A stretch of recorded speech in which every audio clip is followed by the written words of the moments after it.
from the audience. And there's an old camping buddy of yours here who also has a question. A fellow named Ted Rogers.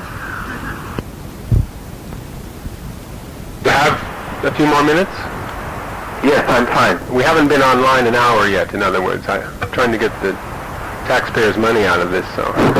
Yes, good idea. Let's do it. Okay. So, Gulfem is asking a question again. I have not screened it, so here we go. Raw, live. Okay. Dr. Krashen, this is from an instructor at the Army Academy again. And it goes like this. Some instructors are trying to put your, quote, fiction, unquote, into practice in the academy and military junior highs. Referring to the worldwide practical applications of the natural approach in the classroom atmosphere, could you please explain to us the contents and outlook of an ideal NA classroom in terms of cushions, armchairs, headsets, and multimedia, etc.? Thank you. Oh, what a juicy, delicious question that is. This is fantasy life. Fantasy life begins for beginners with, yes, a very nice, comfortable classroom that combines the best of everything that makes people comfortable, where there is a syllabus of topics that is both interesting to the instructor and interesting to the student. That's a profound point. The teacher has to be real comfortable with the topics, and the students must think they're relevant and interesting. And it has all the things that Tracy Terrell says it should have, where there's, some grammar instruction, but it's put off to the side, et cetera, et cetera. The natural approach is supplemented in the intermediate stage by several things. First of all, sheltered subject matter teaching, which is teaching language through content. Our studies on this, and this is from an article I did in the journal Cross Currents in 1991, where I reviewed all the research on teaching language through content. And boy, it comes out very, very strong when you look at all of it as a group. Students wind up knowing some new content, and they make very good progress in second language acquisition, at least as well, and sometimes better than students in our regular intermediate classes. So I would teach content through the second language as soon as it's comprehensible, and that's history, geography, etc., whatever students and instructors think is relevant and interesting. Combining that with free voluntary reading, which I think is the most powerful thing we have going. Sheltered subject matter teaching, in fact, can be an introduction to popular literature, showing people what's out there, both fiction and nonfiction, magazines, newspapers, comic books, novels, etc. And the idea is to establish a reading habit. I would supplement this with heavy exposure to comprehensible media. My fantasy is to have the comprehensible input library listening lab, where instead of all the drills and exercises when students go to labs, they have their choice of, watching Star Trek, I Love Lucy, Gone with the Wind. Anything they want to hear and see is there in English for them in a low-pressure environment, and they get absorbed in the content because it's interesting. So if you have a movie, TV, listening, free reading habit, and we can help establish it at the intermediate level, then we can just the students will go on forever. Another thing I'd like to do at the intermediate level is to teach as content how language is acquired, which should be good to do in the native language in the beginning, which justifies the methodology as well. So students will know what we're doing and why we're doing it. That's what I'd like to do. So I'd like to not just focus on natural approach, which is only a beginning method, just as TPR is, but what goes on after that? Teaching language through content and massive amount of reading. That's my answer. Thank you very much, Dr. Krashen. Thank you. Okay, one more has come forward. This will be the penultimate, if Ted comes forward with his. Okay. And I can't read it, so I'm going to ask Hassan Bey. Okay. We know how widespread natural approach is in the States, but how about the application of natural approach in the world, especially in the communicative approach dominated world? Is it used in old world? Do you know any? Actually, You would know the answer to that question more than I would. I really don't know how widespread these things are. All I know is what I read in the journals and the reactions I get when I give talks. I think people are doing it. It's happening in the United States in foreign language education, especially in Spanish. The natural approach-based text, Dos Mundos, I'm told is the best-selling Spanish text in the United States. I know that Israel has been using forms of natural approach in English as a foreign language. I'm told it's fairly popular in Asia. But, I don't get a report, The fax doesn't come in every morning with the number of classrooms that are doing it. It's really hard to know, and practitioners are the ones who tell me about it. It's a very interesting question. I wish I knew.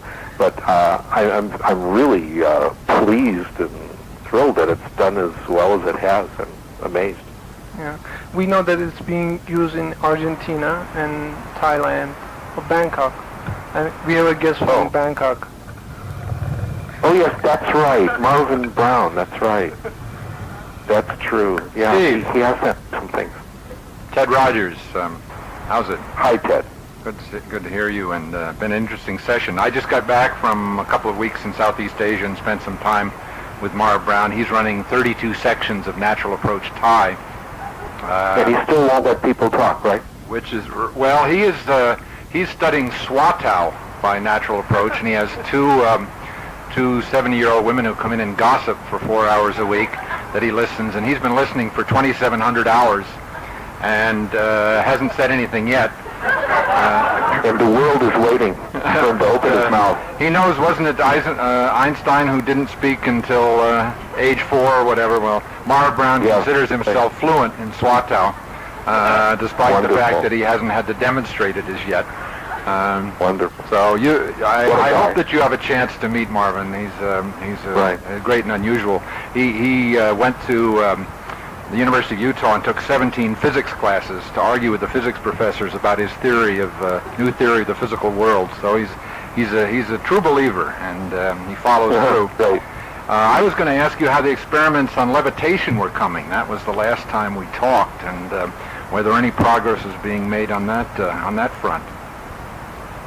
Well, yes. Well, I've been asked by the high gurus not to say anything. Okay. Well, that's fair. We won't press you at the closing. Anyways, but let me tell you about my girlfriend in Budapest. I met this babe in Budapest, and we've got this hot relationship going, and I'm trying to spread the rumor about it, even though I'm a happily married man. Her name is Lom Kato, Lomd space Kato.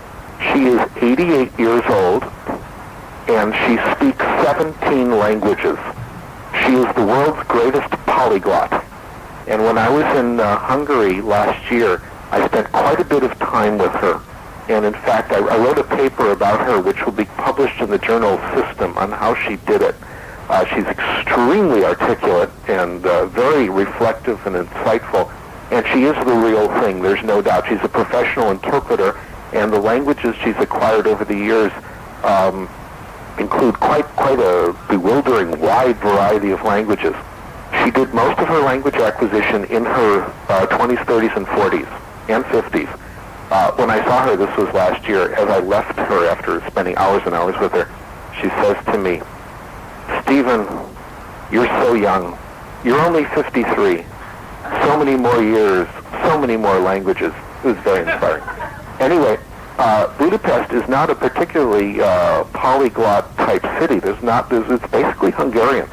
And she has done most of her language acquisition through massive amounts of reading and, on the job in interpreting.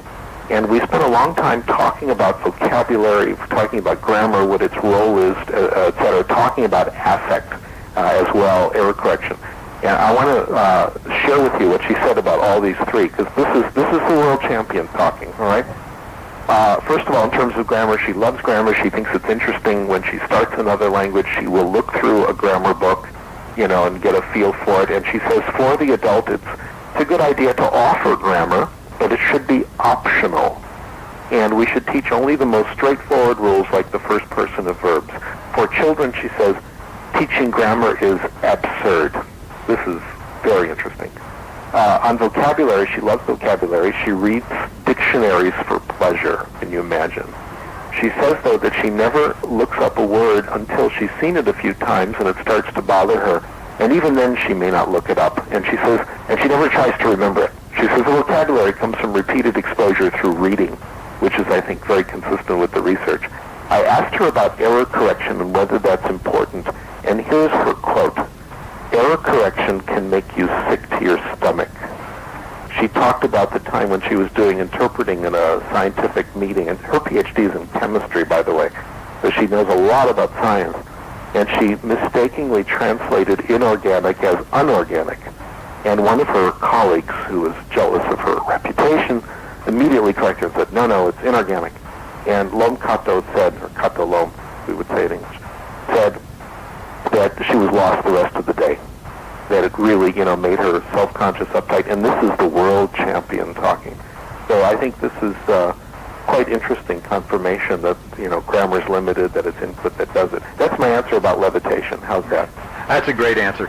Steve, nice to talk to you. We have several of our MA TEPL students here, almost all of them, all 19. And they have been reading and approaching naturally a variety of subjects, including your own. And I'll hope to see you out here in the spring. Me too, Ted. Great. Dr. Krashen, Robert Lindsay, I want to thank you very, very much on behalf of USIS and the panelists and the military and all the people here.